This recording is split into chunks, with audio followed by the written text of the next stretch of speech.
Hi, and welcome to Salesforce's Release Readiness Live for Winter 16. Thanks for joining us.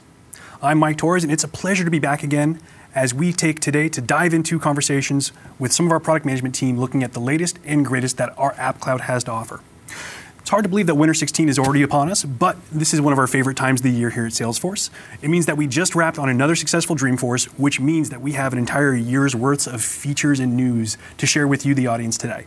Now, if you've never joined us for Release Readiness Live before, thanks for joining. The purpose of today's session is to take the release notes that you've already read and bring them to life with deeper dives and live discussions. And speaking of being live, we are live here in Salesforce Studios today, which means that I am being joined by 3 members of our product management team. Now, we'll get to meet those experts in just a minute, but before we meet the people who you'll be asking questions of, let's find out how you're going to be asking questions of them. And to handle that and more, we have the Salesforce Success Community's own, Elna Miller. Hey, Elna. Hi, Mike. Thank you. Welcome, everybody, to the second session of the day. I am Elna Miller, one of your community managers. Now, please ask your questions in Twitter or in the Success Community in the Release Readiness group. And you can use the hashtag Salesforce Live, or you can use the social stream, which is right on the page in front of you. We do have a no question left behind policy, so please post those questions and shout outs, add that hashtag, and we will answer as many questions as we can live or within the next few days. Mike, back to you. All right, thanks, Elna. Now, before we get into the main event, there are a few final points of logistics that we do need to cover. As we've mentioned, in this particular session, we're going to be covering everything related to the Salesforce App Cloud. Earlier today, we covered the Sales Cloud, and tomorrow we're going to be covering the Community Cloud and Service Clouds. Now, if you can't join us live for any of this, you can find recordings in both long and short form at www.salesforce.com/release-readiness. Okay, great. So one last item before we get started. We are going to be covering a lot of very new features that we have to offer, but we're also going to be taking a look at our product roadmap. So to make sure that we're approaching that with the right expectations, we need to review Salesforce's Safe Harbor slide. Now, if you are unfamiliar with the Safe Harbor slide, what it asks of us is that since we're going to be discussing our product roadmap today, that we base any purchasing decisions around Salesforce based only on current functionality. Hi everyone, I'm Heather Conklin and I'm a Director of Product Management here at Salesforce. I run the App Exchange, the Success Community, so hello to everyone joining from the Success Community.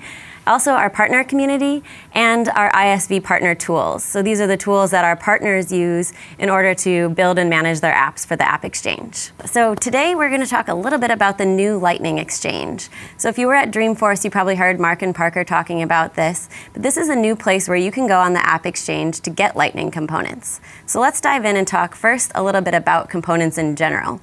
And Eric hit on this a bit in his demo, but just to kind of break it down clearly on this slide for everybody, there's a few different types of components that you can actually get and use to customize pages or build apps with the Lightning App Builder. And so first are standard components. And these are components that Salesforce has actually built and is now making available to you. And this is a list right now that is going to continue to grow in the future, and I think Skip's going to talk a little bit more about that as well.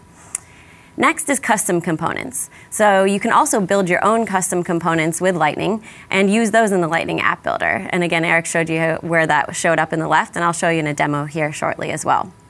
And finally, you have App Exchange components. And so these are components that are coming from our partners and independent developers, and they're being put out on the App Exchange, just like the apps that you know and love today. And so that is what the new Lightning Exchange is. So the Lightning Exchange is a store on the App Exchange where you can go and install components very easily and quickly, just like you get apps today. So it's a library of components, and they're all trusted, they're all security reviewed, just like the apps. And you can get them and reuse them to build your own apps or customize your Lightning pages like Eric showed.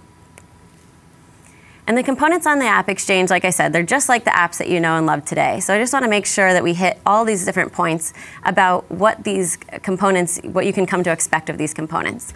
So first is they're trusted and secure. As I mentioned, they're all security reviewed just like our apps. So you don't have to worry that they're going to introduce some sort of vulnerability into your org. They've all got our stamp of approval in that area. They're also reviewed by customers. So our customers are out on the App Exchange reviewing things and telling you what works and what doesn't. And so you can always go and find more information about each of those components from customers just like yourself. They're also easy to install. So just like you get an app today by clicking that Get It Now button, you can do that for components and install them right there into your org. They're all built by partners or Salesforce Labs. So Salesforce Labs, if you're unfamiliar, it's a program that we have here at Salesforce where we get our employees to actually build apps and components now for your use. So you know that they're coming straight from a Salesforce employee as well. And they're all on the platform. So Lightning is our new UI platform, and you can use that to build all of these components, and they're all, the ones that are available are all from that as well. All right. So now let's cut over to a demo because it's much better to show you the components on the App Exchange than just talking about it. So if I cut over here to my demo, you can see that I'm here on the App Exchange. If you haven't been to the App Exchange lately, we gave it a little bit of a facelift this summer and created this new header here where you can see our different stores that are available in the App Exchange. So you have apps, you have components, which is the new store, the Lightning Exchange, and you have consultants. So here on components, if I scroll down, you can see that I have all kinds of components available. Again, they're from our partners, and they're also from Salesforce Labs. And so you can use this just like you use apps. You can hover over the different tiles and get a little more information about them, and you can even dive in on a particular component. So this is the TAS Opportunity Health Check that Eric was just showing a minute ago. And you can see here, when I go into this component on the App Exchange, I can see a lot more information about it. So I have this gray bar at the top, which shows me what device support this component has. I can also see that it works in the Lightning App Builder, so you know it'll work there, and that it's upgradable. So the partner can actually send me upgrades to this component and make sure that I get all the latest and greatest functionality. I love that badging. Makes it so easy to find just what you're looking for. It does. We've gotten a lot of really great feedback from customers on that, actually. So hopefully that's helping everyone else out. And that bar is available for apps as well. So if I scroll a little further down, I have all the details about this component. So I get the overview. I can see the screenshots. If there was a video of that component, I would see it here as well. I can get more details. And of course, I can always go into the reviews here and see what other people are saying. And this one's getting 5-star reviews, so that's great. You can see a little bit more about that here. All right, let's go back out to the main store. And I just want to show you a couple of quick ways that you can browse the store as well. So of course, you have categories. So down on the left here, just like you have for apps, you have categories that you can go into and see all the different types of components under a particular category. We also have filters. So right below the banner on the store, you can see the filters. So here, I can go and say, I only want to see components that work in the App Builder. And I can say, I want all of those to be free. And so I can enter in whatever filters I want here and apply that, and then I'll see only the components that I'm looking for based on the filters. And of course, you always have search. It's probably the #1 way that people find things on the App Exchange, so you have your search box right up here as well. All right. Now I want to show you a quick demo. Eric showed you what you can do with components in the new Lightning experience. And as he said, you may be wondering, what can you do with the Lightning App Builder that's GA right now? How can I take advantage of all these great components that I have now on the App Exchange? And so that's what I want to show you. So I'm going to hop over here, back in my demo, to the Lightning App Builder and show you how I would use the components that I just showed you on the App Exchange to build an app. And so this could be an app for Salesforce One, for example. So if I go in here and create a new app, I'm going to go ahead and click a 3-column layout because I want to give myself as much real estate as possible. And here, I'm going to create an event planning app. So I'm fresh off of Dreamforce and still thinking a lot about events, and I'm going to use that to create an app for people to plan events in the future. So here, if I go, I'm going to start with a tablet view, and I'm going to bring over a filtered list. So this one you can see I grabbed from that standard section up here at the top. And so that means it's a component that came from Salesforce. And so it's just a standard filtered list that you would know and love today. And I'm going to make it be about events, because again, I'm building this event planning app. So now I can see all the upcoming events that we have at our company. To help people plan events, we also created, in the custom world, we created this approved vendors component. And so this one is going to show people what vendors are approved to use for events. And so I have that here, and it'll be a carousel that'll rotate through in pictures. And then I really want to get into my custom components that I got from the App Exchange. And so here you can see I have a long list of things here. And because it's an event planning app, what would it be without a calendar? So I'm going to go ahead and put a calendar in here so that I can use that. And you can see on the right here, I can actually customize what that component does. So I can give it a title, my calendar. I could actually update the font size if I wanted to, the font colors even, or the background color of that component. So this right pane here really gives you a lot of ability to modify what you get from the components that you get on the AppExchange. I'm also going to add a speed dial component because I'm going to be making a lot of reservations, and so I want the reservation hotline here. And so here, because this is a Salesforce 1 mobile app, when I'm in Salesforce 1 and I click on this, it'll actually just communicate with my phone and dial that number right away. So it gives me a quick one-click access. And so I think that's about good for my components here. Maybe one last thing, let's add a meetup list. So when I'm planning these, I want to know what other events are happening maybe in the area. And so here I can see upcoming meetups that are in the area. And now I can also just quickly change the form factor. So if I want to see what that would look like on a phone, I can do that, and everything just resizes right there into the phone view. And now I can see what that would look like for my users. All right, and so that's all I wanted to show you on the demo side today. Let's switch back over to the slides, and I'll talk to you a little bit about what we have coming up in the future. So on our roadmap for the AppExchange, it's actually something pretty big for us. It's something that we've never done before, and that is that we are planning to expose the AppExchange in your Salesforce org.